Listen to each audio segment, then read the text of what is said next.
ฮัลโหลสบายดีมีจะพบพ่อกันอีกแล้วนะวันนี้จะพามากินซุกี้แห้งเนาะจะมีหมูสามชั้นมีกุ้งแล้วกันรวมๆอะไรซุกี้บุมีน้ำนะมันเนาะได้เอาตลาดน้ำจิ้ม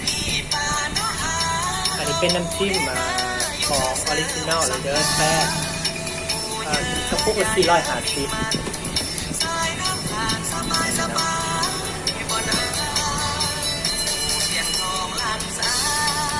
เราจะมากินกันเลยนะ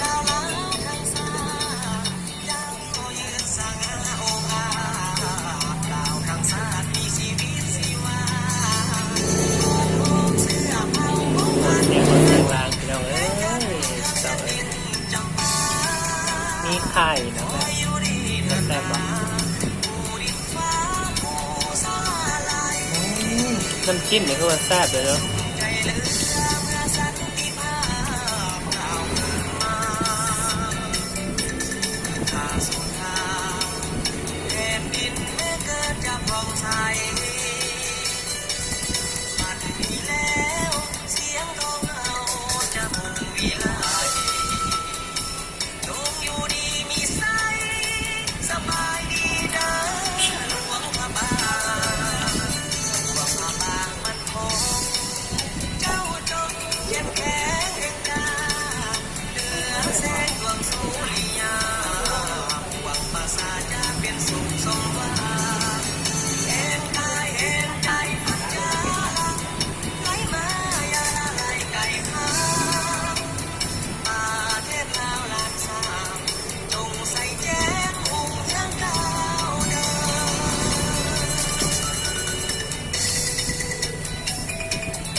ตะกี้วันที่ซื้อซุปน้ำมันมากินเนาะเขาเอาไปตื่นสวยเขาจับเมื่อเขาแล้วไปได้กิน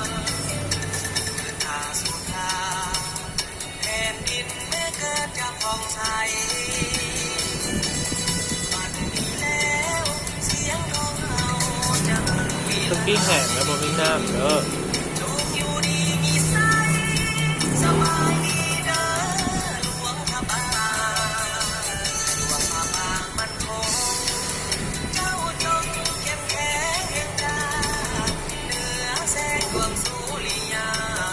ขอจะไปเรียนเถอะ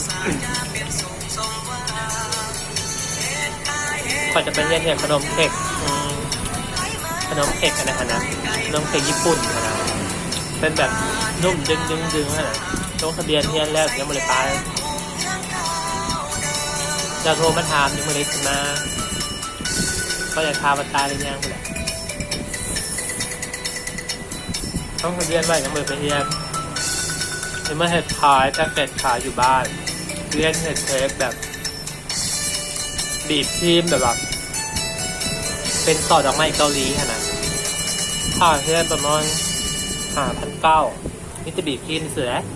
บีบลงขนาด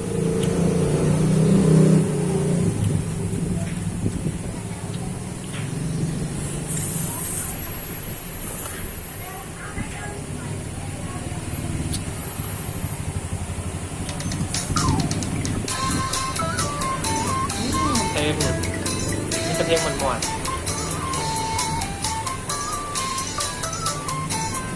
ก็เรียกว่าอยากไปลงผาบาง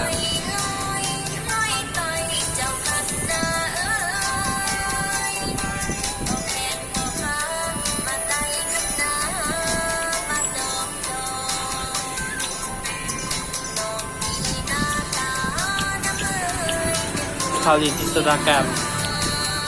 นี่จากฝรั่งมาติดตามเจ้าหรือว่าจะฟังมาติดตามแล้วมีข่าวหนึ่งมาส่งมาก็จะเป็นกษัตริย์ของดูไบเป็นเจ้าทรายก่อนว่าก็จะส่งมาคอยรีดไทยคอยอยู่สโลมาเนียตอนนี้ครับนะคอยก็ดีใจเลยเนาะ เจ้าทรายว่ะเจ้าทรายดูไบว่ะพอลี่พายอยู่สโลมาเนีย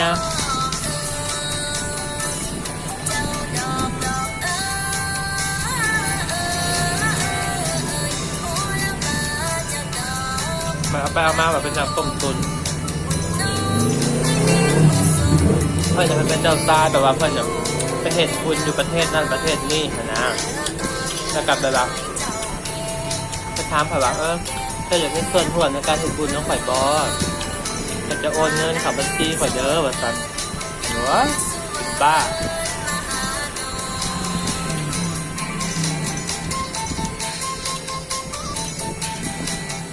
ดีใจแหงภาษาอังกฤษหักเหงาแบบเพี้ยนมาแบบนั้นเอามาสปีกกันแบบช่วงหนึ่งแบบว่าภาษาอังกฤษได้จะเรียนกันเรื่องแล้ว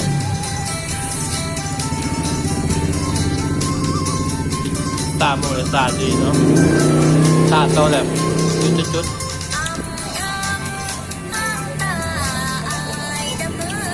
เพลงมันว่า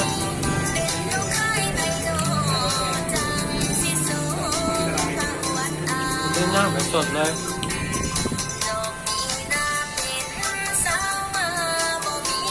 มาว่าเวลาเนาะพังเพลงเมืองมรดกโลก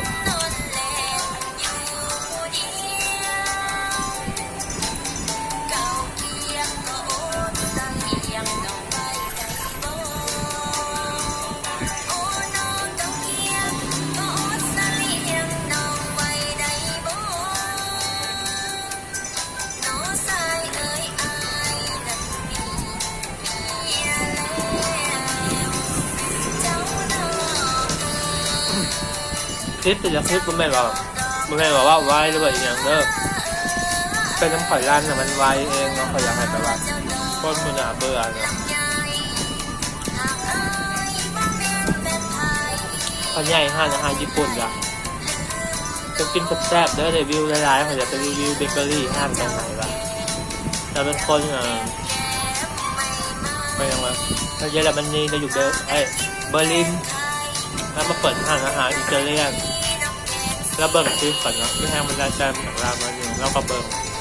ว่าขอจะซอยแซ่เป็นเมืองนอกเมืองนานะเจ้ากินแซ่บแล้วจะได้เท่านี้เวลาเขาใช้เจ้ากินเนี่ยเบเกอรี่ตีขนาดแซ่เป็นแล้วเจ้าบางทีจะไปลินฮอลลีวูด